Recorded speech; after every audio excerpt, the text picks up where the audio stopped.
Bismillahirrahmanirrahim. Assalamualaikum warahmatullahi wabarakatuh. Nama saya Salma Al-Zahra dari Prodi Manajemen Pendidikan Islam angkatan 2020.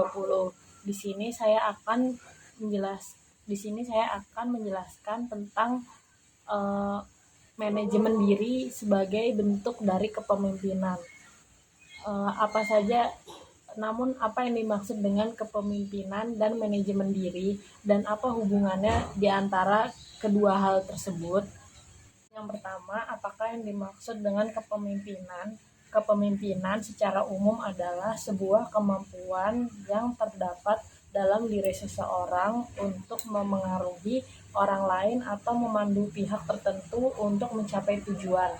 Nah, untuk menjadi kriteria seorang pemimpin, tentu saja hal yang harus dilakukan adalah memimpin untuk dirinya sendiri. Salah satu bentuknya adalah dengan manajemen diri. Nah, apakah yang dimaksud dengan manajemen diri?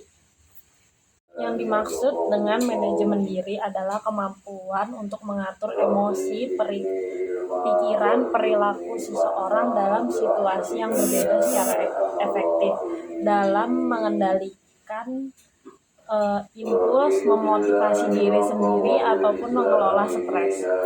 Kemampuan ini menetapkan dan bekerja menuju tujuan pribadi maupun tujuan akademik.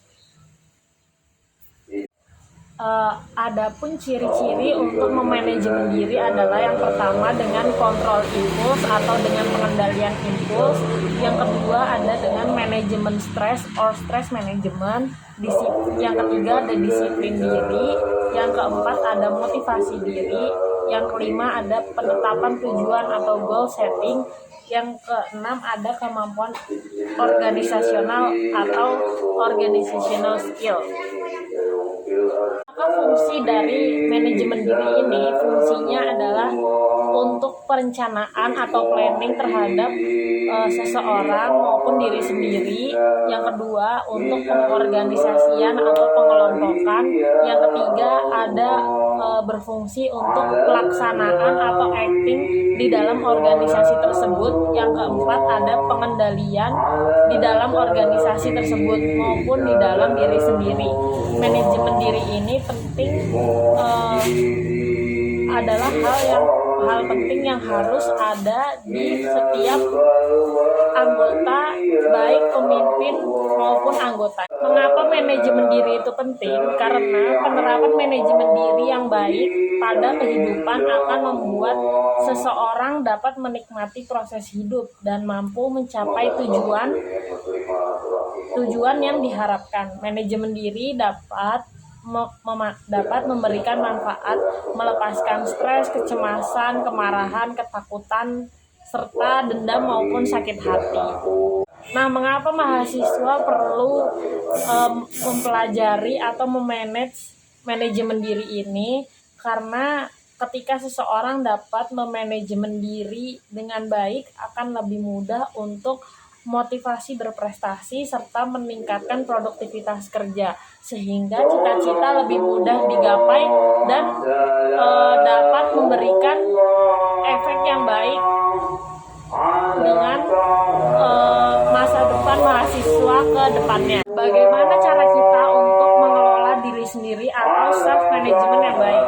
Yang pertama yang dapat dilakukan adalah mengatur stres. Mengatur stres adalah hal yang paling utama di dalam mengelola atau memanajemen diri.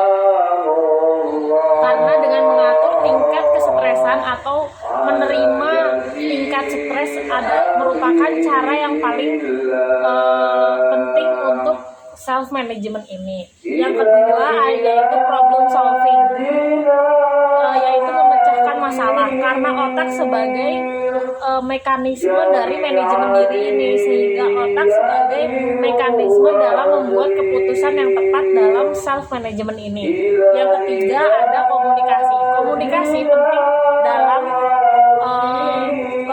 penting dalam self management ini, karena bagaimana kita memanajemen diri kita melalui komunikasi dengan banyaknya orang di sekitar kita. Self management meliputi apa saja? Self management meliputi melalui pemantauan diri atau self monitoring. Yang kedua yaitu self reward atau memberikan penghargaan kepada diri sendiri sebagai bentuk manajemen diri. Yang ketiga yaitu self contracting atau dengan bagaimana kontrak kita dengan manajemen diri kita sendiri. Dalam latihan dasar kepemimpinan mahasiswa ini atau LDKM, penting bagi kita untuk mengetahui fungsi-fungsi kepemimpinan. Salah satunya adalah dengan cara self-management atau manajemen diri. Mungkin hanya ini yang bisa saya sampaikan. Mohon maaf apabila ada salah kata. Syukron. Wassalamualaikum warahmatullahi wabarakatuh.